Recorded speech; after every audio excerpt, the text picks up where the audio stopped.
Inini ndinobhadhara school fees yevana vangu nemari yesinuka iyo. Usandijairire shamwari panyaya yesinuka iyo. Ndokudya kwangu uri kuzvinzwa. Waita mutete. Bharodhero yese inondiziva ini nenyaya yesinuka iyo. Sinuka mutambo asikana. Musashorembodza nenozvimbirapo. Mupesera manyara firiji yangu haiendere mahara ini. Rega tigoona. Toona mberi kwazvo. Yes! Wanti waionaka, waiona imwe kwabaka, waionaka, usandijairire mufana. Firiji yangu ndiri kutoida panapa. Ndiri kutoida ndakutaurira kuti inini handisi munhu wekutamba naye pasimuka. Ndokubasa kwangu. 100 ton. Aiwa, mupoti kwaba, pezvino mari watushotsi mukundibirira kapa. Hazvisi fair zvamuri kuita mukundibirira apa. Aiwa, firiji yangu yaendere mahara apa muri kundibirira zviri pachena izvi. Aiwa, musadaro muda kungwanisa zvisina basa imi pagame ngaite zviri fair apa.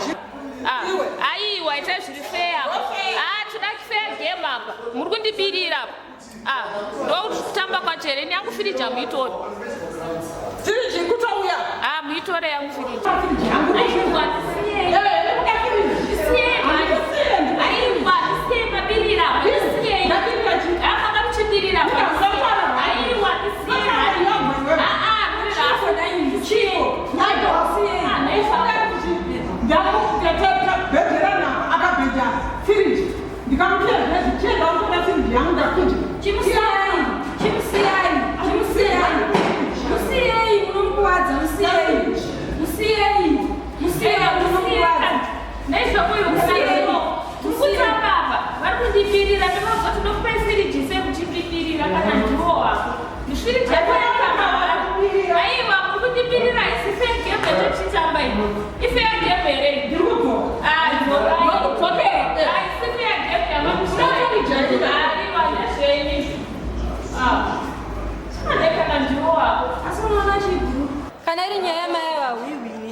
Yamaya wikundi ndakabhejerana navo vakawina nekubirira ikoko tabhejerana murume akaenda 4 days ndisina murume vamutora kana iri nyaya yefiriji zviri nani uvape bhuru vape nekuti yamaya vawiwini murume akaenda 4 days kana itori nyaya yefiriji vape sawira firiji yangu yoenda nemunhu handibirire hapana zvaungambovaite ava ini 4 days vakandikunda 1 vakaenda zviri nani firiji yongoenda kungoenda inotoenda handi unovapa firiji yako.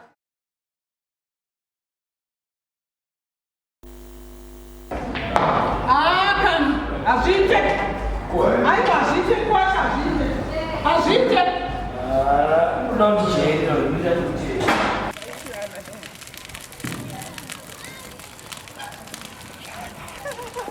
Azinte, mukana. Ande kwada kwasha azinte.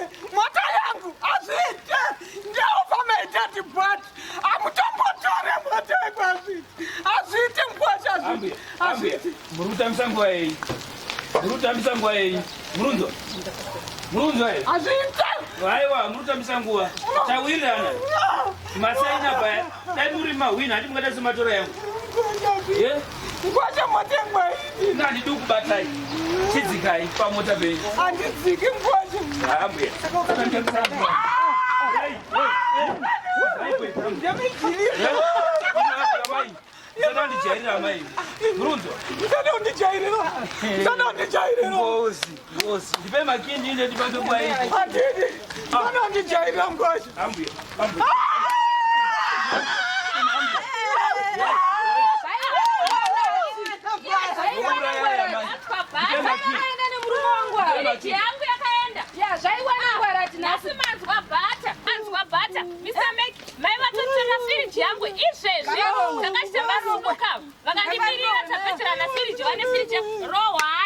Musandudzira zvekuitira ambuya.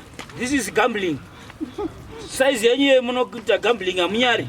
Ava vatondidya izvezvi, vandidya kusunuka kwavandibirira, vatora firiji yangu. Kana mavakunda itotorewo motikari, vakajaidzwa mai avo. Nhasi zvaiwana ngwarati, torai motikari Mr. Meti, torai motikari mende nayo. Vandidya firiji yangu izvezvi, so zvatikutotaura kuno. Nzwa yenyu Mr. Meti, mai ava kutorera murume wangu 4 days ndisina murume kuita shirikadzi kumba. Mai vanditorera murume nekubirira kusunuka. Amai Jilimba ngarowe, motikari ngaiende Mr. Meti, muri kunzwa ndiri kutaura Mr. Meti, mota ngaiende. Musavajaidza maya.